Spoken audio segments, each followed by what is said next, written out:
أعوذ بالله من الشيطان الرجيم بسم الله الرحمن الرحيم.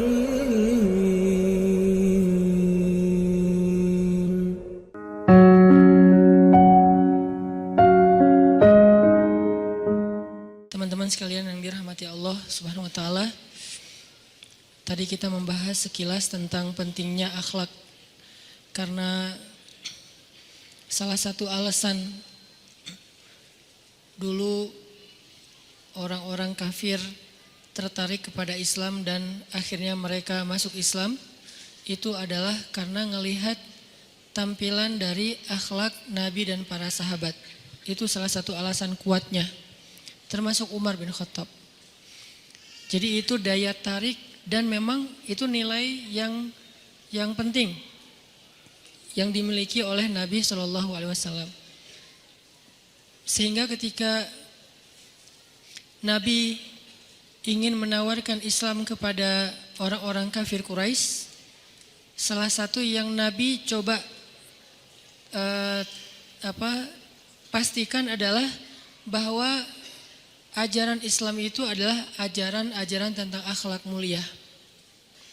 Sehingga yang pertama-tama masuk Islam adalah orang-orang yang membutuhkan nilai-nilai akhlak mulia ini tertanam dan menjadi sistem kehidupan bermasyarakat. Mereka lah yang pertama masuk Islam. Siapa?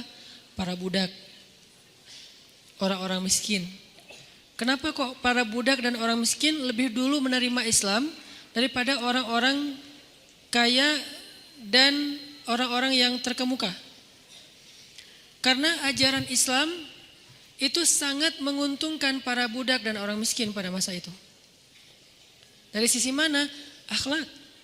Tentang pembebasan budak, tentang menyantuni orang miskin, tentang membantu orang yang susah, tentang menyantuni anak yatim, tentang gak boleh semena-mena kepada orang yang lemah, tentang mengangkat derajat dan harga diri perempuan.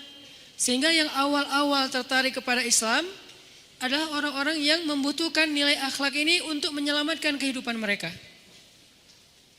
Itulah orang miskin dan para budak, yang kalau dalam bahasa orang kafir Quraisy disebut dengan istilah aradhilul qaum, orang-orang yang rendahan. Padahal orang-orang miskin ini dengan pendidikan yang pas-pasan, mereka gak terlalu tahu tentang teori akidah Islam. Simple aja buat mereka bahwa Allah itu, Tuhan itu satu, Qul huwallahu ahad. Makanya sesederhana inilah pemikiran Bilal bin Rabah. Ketika Bilal disiksa, yang dia tahu tentang teori akidah itu hanya ahadun ahad, ahadun ahad. Belum ada perdebatan tentang akidah masalah rububiyah, uluhiyah, asma, sifat, itu belum ada. Itu kan belakangan. Setelah keilmuan Islam itu makin berkembang, muncul ilmu fikih, ilmu akidah, ilmu hadis, ilmu Quran. Bermunculan banyak cabang ilmu zaman para ulama-ulama lah.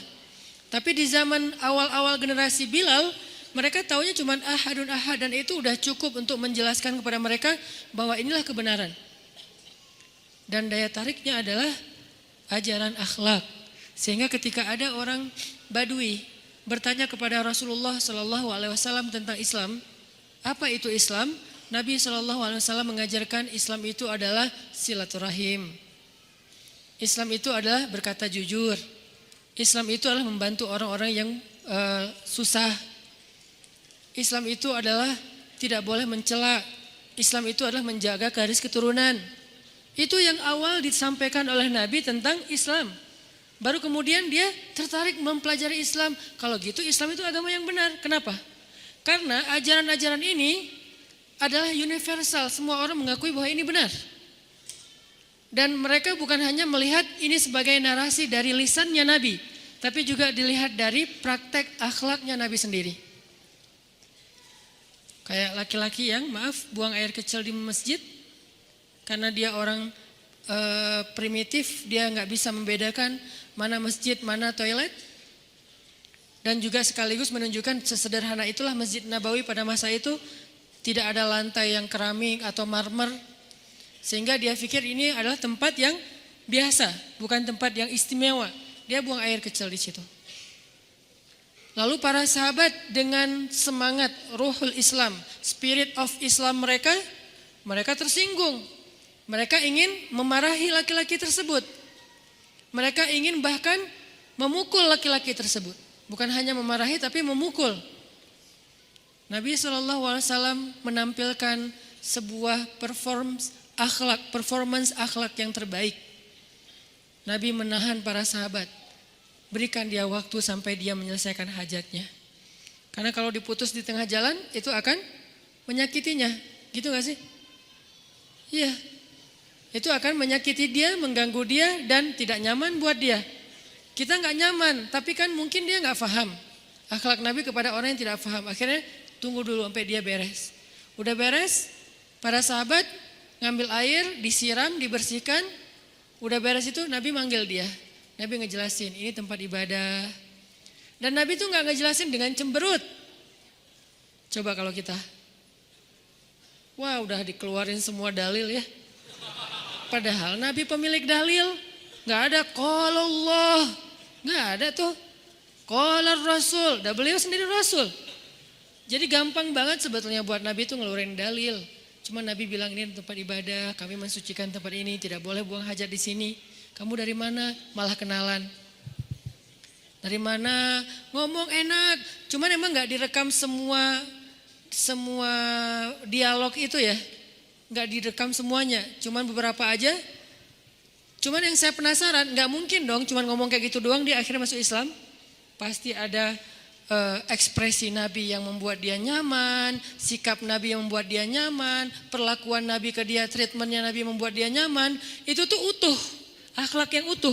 Makanya kita gak bisa memahami akhlak Nabi hanya sekedar membaca teks. Kita harus baca sirah. Kalau cuma baca teks, kaku jadinya. Apalagi teks ini dibacakan oleh khatib di atas mimbar Jumat. Beda lagi nadanya tuh. Nabi ngomong pelan-pelan sama Aisyah. Aisyah, pas di atas mimbar, ya Aisyah. Nabi kok marah-marah aja sih kerjaannya? Gak marah, itu khatib yang marah. Dan Nabi mah intonasinya gak kayak gitu kan. Intonasi itu memberikan kesan sebuah kalimat ya, marah atau enggak gitu. Makanya kita kadang-kadang baca teks di sosial media juga subjektif, kita menyimpulkannya dengan perasaan kita. Gara-gara kita bacanya agak keras gitu. Orang cuma bilang ya, cuman enggak pakai titik. Akhirnya kita bacanya ya, dia kok marah-marah sih? Padahal dia enggak marah. Dia mungkin lagi buru-buru, dia tulisnya cuman iya dan a, ya. Tapi kita ngerasa tersinggung, kok jawabannya gini sih gak sopan banget. Ini tergantung intonasi yang membaca, bukan yang mengirim. Dan banyak da'i kita yang ketika menyampaikan hadis melupakan intonasi. Melupakan storytelling, melupakan sirahnya. Sehingga yang kita tahu dari hadis itu keras-keras semuanya. Hadis itu kok semuanya serius ya, tegas-tegas banget ya. Kita jadi kayak agak gimana gitu teh tentang Islam. Seolah-olah Islam tuh nggak asik gitu, kaku banget. Nah, pasti ada ekspresi Nabi yang membuat dia nyaman, yang membuat dia terkesan, akhirnya dia masuk Islam. Pas dia masuk Islam, udah beres dia keluar sambil naik onta dia berdoa, ya Allah berikanlah rahmatmu kepada aku dan kepada Muhammad, yang lain jangan. Sampai kayak gitu doanya. Kenapa dia kok sayang banget sama Nabi? Padahal baru ketemu. Saking mempesonanya akhlak Rasulullah SAW. Yang lebih keren lagi, akhlak Nabi itu bisa buat orang yang benci sama beliau jadi jatuh hati kepada beliau. Kalau kita udah jatuh hati jadi benci, kebalik. Nabi orang yang marah kepada beliau jadi jatuh cinta. Kita hampir jatuh cinta jadi marah. Kebalik nih akhlaknya. Berarti kita harus belajar banyak nih dari Rasulullah tentang akhlak. Beliau tuh bisa bikin seorang perempuan yang suaminya baru terbunuh, ayahnya terbunuh, pamannya terbunuh, saudaranya terbunuh dalam perang Khaybar. Yang dia bilang orang yang paling saya benci di muka bumi adalah Muhammad. Terus tiba-tiba yang namanya Muhammad datang menghampirinya di dalam tendanya, ditemani oleh beberapa orang sahabat. Lalu kisah itu diriwayatkan, Nabi datang dengan raut wajah yang penuh empati. Dengan raut wajah yang penuh empati, bukan raut wajah orang yang sebagai pemenang perang. Kan Nabi menang perang waktu itu. Sebagai seorang tuan, bukan. Yang empati. yang kayak sahabat banget gitu. Datang Nabi duduk di sebelah Sofia. Sofia diam aja, marah banget. Cuma dia nggak bisa ngapa-ngapain karena dia berstatus tawanan perang. Mau gimana coba? Mau dia tusuk nggak bisa, dia sendiri. Dan dia takut bahwa dia akan diperlakukan seperti umumnya orang memperlakukan tawanan perang. Karena dia belum paham, belum kenal Rasulullah. Dia kaget ketika Rasulullah SAW minta maaf sama dia. Kaget, gak ada cerita orang dalam perang yang menang minta maaf kepada yang kalah. Ada gak cerita kayak gitu? Gak ada tuh. Yang menang minta maaf sama yang kalah. Maaf ya kami menang.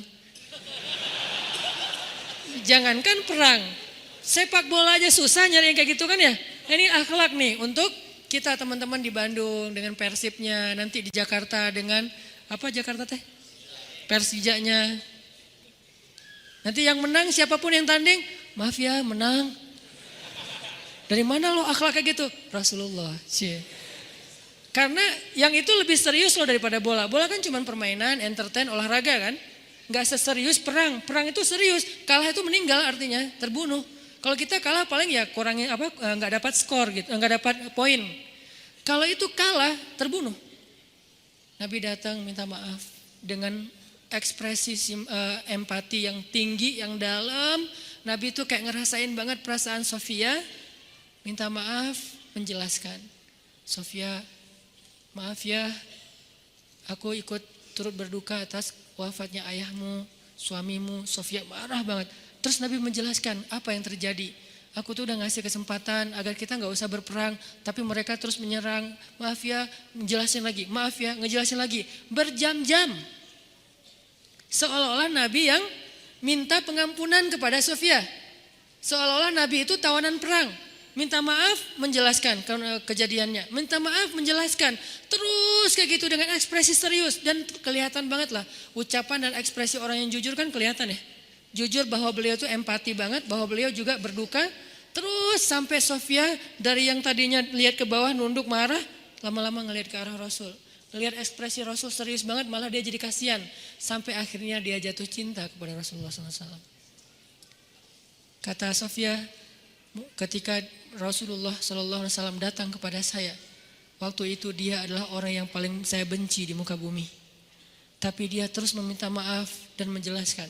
Meminta maaf dan menjelaskan. Sampai akhirnya dia menjadi orang yang paling saya cintai di muka bumi. Akhlak Rasul. Rasulullah gak mengatakan Allah berfirman wahai Sofia. Enggak, belum ke sana. Akhlak dulu, baru nanti ajarin. Tarbiyah namanya kan ya. Sesungguhnya di dalam Al-Quran ada ayat tentang orang-orang yang kafir yang telah mati terbunuh. Enggak, Rasulullah tuh tahu. Jangan ngomongin tentang ayahnya yang mati terbunuh, ibunya yang pamannya, suaminya yang mati dalam keadaan kafir. Nabi gak mau ngomongin itu, kenapa? Menjaga perasaan Sofia. Kok masih dijaga sih perasaan, kan mereka beda agama, mereka orang kafir. Inilah akhlak Rasul. Sehingga Nabi membahas yang membuat Sofia merasa kayak dihargai. Sebagai seorang janda, sebagai seorang perempuan, sebagai seorang yatim. Sebagai seorang tawanan. Sehingga dia takjub dengan akhlak Nabi. Akhirnya dia cerita. Ya Rasulullah, belum beriman udah manggil? Ya Rasulullah, saya pernah bermimpi. Bahwa dalam mimpi saya melihat ada rembulan di atas kota Madinah. Lalu jatuh ke pangkuan saya. Jibril turun bilang ke Rasulullah, apa maksud dari mimpi itu? Tahu gak Rasulullah apa maksud mimpi? Apa Jibril? Maksudnya rembulan itu kamu. Maksudnya dia akan jadi istri kamu di dunia dan akhirat. Rasulullah langsung, aduh gimana ya? Rasulullah juga orang yang ra'fah banget tuh. Bil mu'minina ra'ufun rahim tuh Rasulullah. Gak enak, kan dia masih janda baru meninggal suaminya. Masa saya lamar gimana ya? Kata Jibril, ya Rasulullah, Allah suruh engkau melamar dia untukmu. Menjadi istrimu di dunia dan di akhirat. Rasulullah dengan gak enak hati mengatakan, Sofia, aku ingin melamar kamu. Sofia, gimana ya? Itu mah cewek ya. Saya mencoba untuk menghayati kisah ini dari angle cewek elegan ya. Bukan cewek biasa, oh boleh gak apa-apa sih. Gue sih, enggak. Cewek elegan. Cewek elegan, cewek terhormat, cewek yang soleha walaupun belum beriman. Pasti dia gak akan bilang, Alhamdulillah Masya Allah. A-nya panjang gitu kan ya. Terus pakai emoticon berderai-derai. Enggak. Dia terhormat. Dia akhirnya saya terserah gimana baiknya aja. Menikahlah Nabi dengan Sofia. Modalnya apa? Akhlak. Bukan mahar yang besar, bukan akun sosial media followersnya paling banyak, bukan eksistensi, bukan gaya-gayaan, bukan datang bawa mobil mewah, datang bawa akhlak. Ini kayaknya modal kita belajar juga nih gimana cara ngelamar calon istri, akhlak. Dan akhlak itu teman-teman, by the way ya, setahu saya nih, kalau kita udah praktekin dalam jangka waktu lama, dia itu akan jadi hiasan di tubuh kita loh. Orang yang kalau rajin senyum, mukanya itu emang nyenengin, teduh gitu. Tapi senyumnya senyum beneran ya, bukan senyum emotikon ya. Rajin Ustaz senyum, di mana? Emotikon, ngirimnya banyak, senyum aja kerjaannya. Nggak ngaruh sih itu mah. Itu mah ngaruhnya di sosmed. Orang kalau akhlaknya baik, itu tuh memang akhlak itu emang hiasan. Maksud hiasan tuh bukan kayak aksesoris. Dia tuh memperindah fisik kita. Teman-teman bisa nggak ngebedain ada orang yang orangnya emang baik, nggak terlalu dandan, tapi dia nyenengin. Ada orang dandannya habis-habisan, tapi kita malah jadi takut. Makin dandan makin serem. Wah, terlalu putih. Makin dandan makin serem. Ada orang nggak terlalu dandan biasa aja, tapi karena modalnya akhlak itu tuh udah kelihatan lah. Kita insya Allah kalau misalnya masih ada potensi baik dalam hati kita sedikit saja, pasti bisa menilai. Saya kadang ngelihat ada orang yang akhlaknya baik, dia rajin senyum, orangnya itu nggak hard feeling. Orang yang nggak hard feeling ini kan biasanya wajahnya itu kayak nggak ada masalah ya. Orang yang terlalu hard feeling, pas kita ngelihat dia, kita jadi kayak punya masalah. Masalah saya apa ya? Baru ketemu kayak langsung, aduh kayak saya banyak masalah banget sih. Ada orang yang pas ketemu dia kayak gak ada masalah gitu. Saya beberapa kali sih ketemu orang kayak gitu tuh luar biasa. Jadi kayak ada iri gitu, pengen kayak dia. Ternyata akhlak itu kalau udah sering diterapin, dipraktekin, itu tuh akan jadi karakter kita dan jadi kayak tampilan fisik kita. Dan pasti Rasulullah lebih dari itu. Makanya orang ngelihat Rasulullah itu langsung berubah. Orang yang pengen bunuh Nabi, ngelihat Nabi, gak jadi pengen bunuh, malah pengen ngelindungin. Siapa? Suraqah. Dia tuh tadi itu dijanjiin sama Abu Jahal untuk membunuh Nabi dan dikasih hadiah mi'atuna 100 ekor onta. 1 ekor onta harganya 50 juta. Berarti dikasih berapa? 5 miliar. Hadiah membunuh Nabi itu 5 miliar dan itu gede loh. Dan buat Suraqah nggak susah membunuh Muhammad. Kenapa? Karena Muhammad itu hanya hijrah berdua. Bukan dengan Umar, bukan dengan Hamzah. Tapi dengan Abu Bakar. Gampang membunuhnya. Kalau Muhammad hijrahnya didampingin Umar, Suraqah mikir. Masa cuman 5 miliar. Kalau Umar yang ngedampingin gue minta 20 miliar dong. Resikonya gede. Karena yang dampinginnya Umar. Ini juga sebuah teka-teki. Kenapa sih Nabi hijrahnya nggak bareng Umar aja? Padahal Umar sebelum hijrah posting dulu kan. Hijrah aja live streaming. Postingnya gimana? Di sosial media. Waktu itu sosial medianya Ka'bah. Dia berdiri depan Ka'bah, dia bilang, "Ya ahla Makkah, ya ma'syara Quraisy, fa'lamu anni muhajir." Itu kalau bahasa sosmed posting, gua mau hijrah. Siapa yang pengen istrinya jadi janda, anaknya jadi yatim, tunggu saya di balik bukit itu, di Sherlock sama dia. Tunggu saya di balik bukit itu. Kita ketemu di sana, meeting pointnya. Siapa yang pengen istrinya jadi janda, anaknya jadi yatim. Saya akan lewat jalan itu. Mana ada yang berani? Diam semua semekah. Termasuk Suraqah. Suraqah pura-pura gak tahu. Ada apa sih kok rame-rame? Jadi kenapa gak berani sama Umar? Siapa yang berani sama Umar? Coba kalau Nabi hijrah bareng Umar, ada gak yang berani menghalangi? Maka gak akan ada adegan Suraqah, adegan sembunyi di Gua Sur. Gak ada tuh. Kenapa? Karena didampingin Umar. Teka-teki, tapi saya nggak akan jawab sekarang biar kepo. Kenapa nggak Hamzah, pemanah, sniper, penunggang kuda, paman beliau pula? Kenapa nggak Utsman? Utsman orang yang kaya raya, kabilahnya kabilah yang paling kuat di kota Mekah, sehingga Nabi kalau hijrah bareng Utsman fasilitasnya gampang, mobilnya mobil Alphard. Terus nanti di rest area disediakan lounge. Kalau Nabi hijrahnya bareng Utsman karena kaya raya. Kenapa? Atau Abu Bakar yang fisiknya enggak seperti Umar, saya enggak bilang lemah karena kita lebih lemah daripada Abu Bakar aslinya. Abu Bakar yang dibilang lemah itu ternyata ahli jihad juga kan. Beliau berpedang, beliau ngelawan musuh. Jadi kayak gitu tuh di kalangan sahabat disebut lemah. Kalau di kita tuh udah jagoan tuh. Udah jadi jawaranya kita tuh. Tapi jawaranya kita ternyata yang paling lemah di antara sahabat. Abu Bakar yang gak seperti Umar dan Hamzah. Kekayaannya udah habis karena habis dipakai untuk membeli budak, dimerdekakan. Gak kayak Abdurrahman bin Auf dan Utsman. Secara hubungan kekeluargaan gak seperti Hamzah karena bukan siapa-siapa. Secara dukungan kabilah, Abu Bakar itu kabilah Bani Taim, Bani yang paling lemah di kota Makkah. Kenapa dengan Abu Bakar?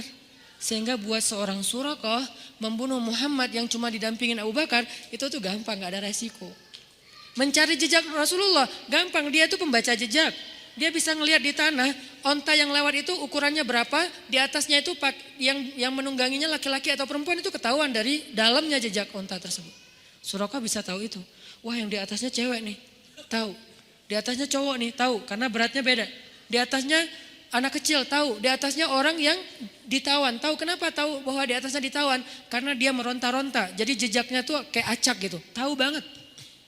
Suraqah pembaca jejak yang legend banget lah.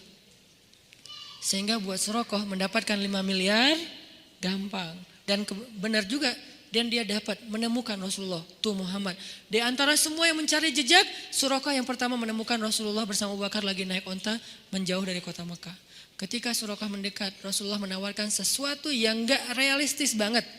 Ya Suraqah, pastinya ekspresi Nabi gak bisa kita wakilkan dengan ceramah.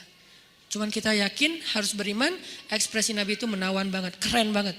Sampai orang yang paling benci sama Nabi seperti Suraqah, yang pengen dapat untung dari membunuh Nabi seperti Suraqah, bisa berubah hatinya. Ya Suraqah, gimana menurut kamu? Kalau aku janjikan kepada kamu, kamu akan bisa memakai mahkota Raja Persia dengan baju kebesaran Raja Persia. Kata Suraqah, Raja negara Persia yang besar itu? Ya kata Rasulullah, mau, gimana caranya? Kata Suraqah, caranya halangilah orang yang ingin menghadang kami, orang yang ingin menyakiti kami, halangilah mereka. Baik Muhammad, ada lagi apa yang bisa saya lakukan Muhammad? Saya akan lakukan apapun supaya kalian sampai ke Madinah dengan selamat. Apa saya perlu ikut? Kata Rasulullah, enggak usah, di sini aja. Baik, pergi Rasulullah. Suraqah diam. Begitu lewat yang pembaca jejak lain yang amatiran, kan dia pro banget kan? Yang amatiran kan di bawah dia tuh. Biasanya kan yang pro ini didengar kan? Kalau yang pro mah bebas gitu. Pas datang yang amatiran pembaca jejak, Suraqah, lihat Muhammad enggak? Aku yang paling baik dalam membaca jejak di antara kalian. Dan kudaku ini kuda yang paling cepat. Aku tidak melihat Muhammad lewat sini, carilah tempat yang lain. Kalau Suraqah yang ngomong enggak ada yang enggak percaya, cari tempat lain. Suraqah pulang tidak menemukan Rasulullah SAW. Kehilangan 5 miliar untuk sebuah tawaran yang enggak realistis. Apa? Memakai mahkota Raja Persia yang lagi jaya-jayanya. Dan mahkota itu enggak bisa dipakai kecuali ditaklukkan. Gak realistis kan? Kenapa? Akhlak. Yang menawan buat Suraqah bukan tawarannya. Tawarannya nggak mungkin lah. Kenapa nggak mungkin?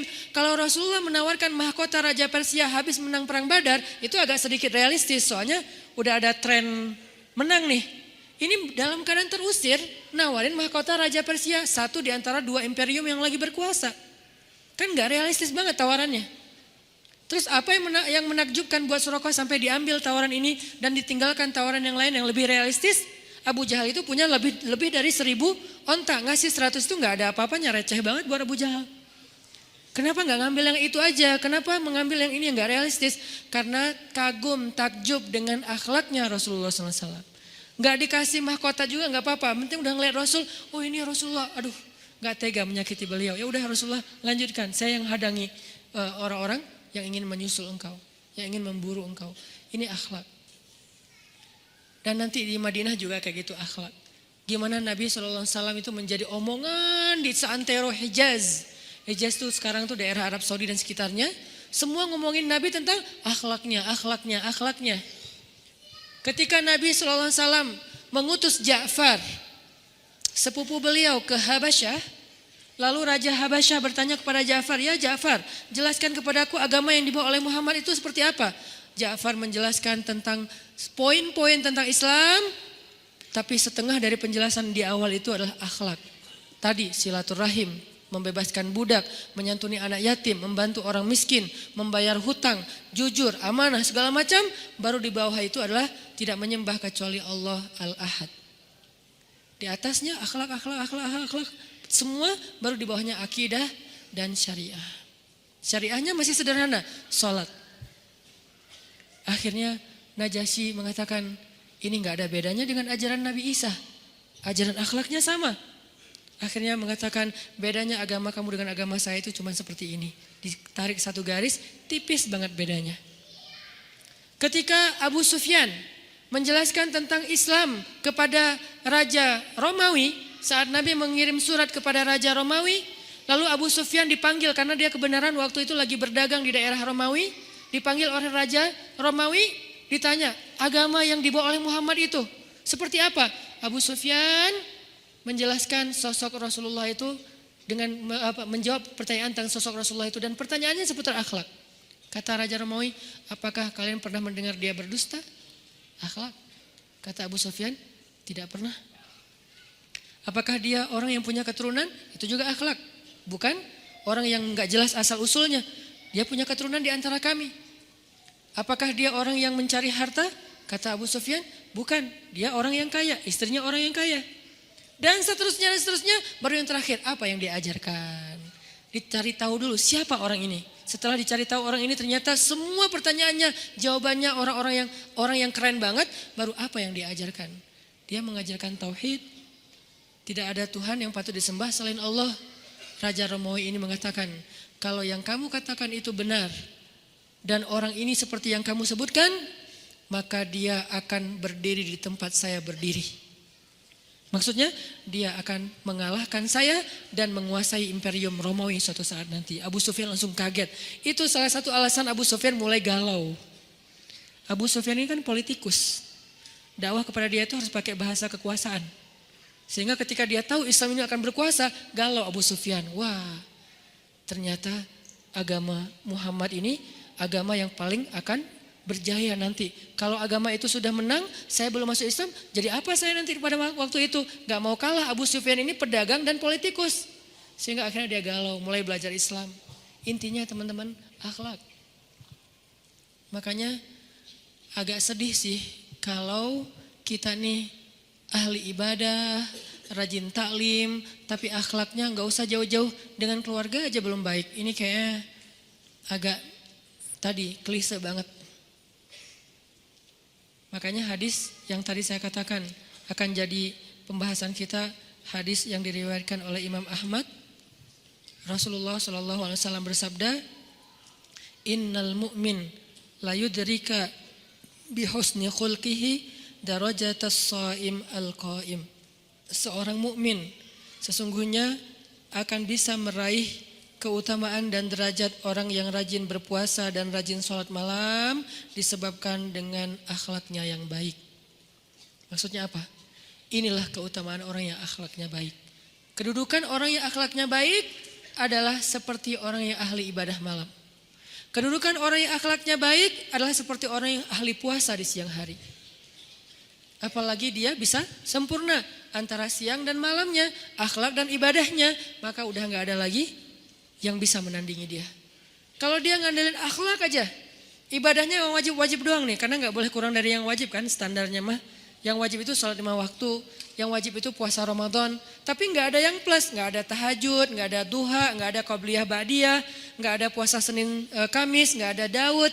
Cuman yang wajib doang yang dia kerjain, tapi akhlaknya istimewa, maka derajat dia seperti orang yang qawwam sawwam. Orang yang rajin ibadah malam dan rajin puasa di siang hari. Disebut dengan qawwam dan sawwam bukan ketika dia baru pernah sholat malam sekali, bertahun-tahun. Seolah-olah apa?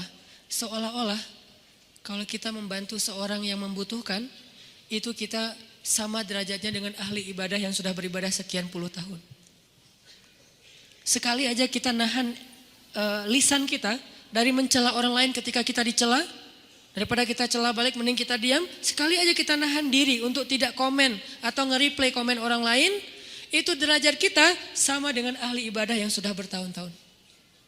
Sebegitu istimewanya akhlak. Hadis riwayat Imam Ahmad, Abu Dawud dengan derajat sahih.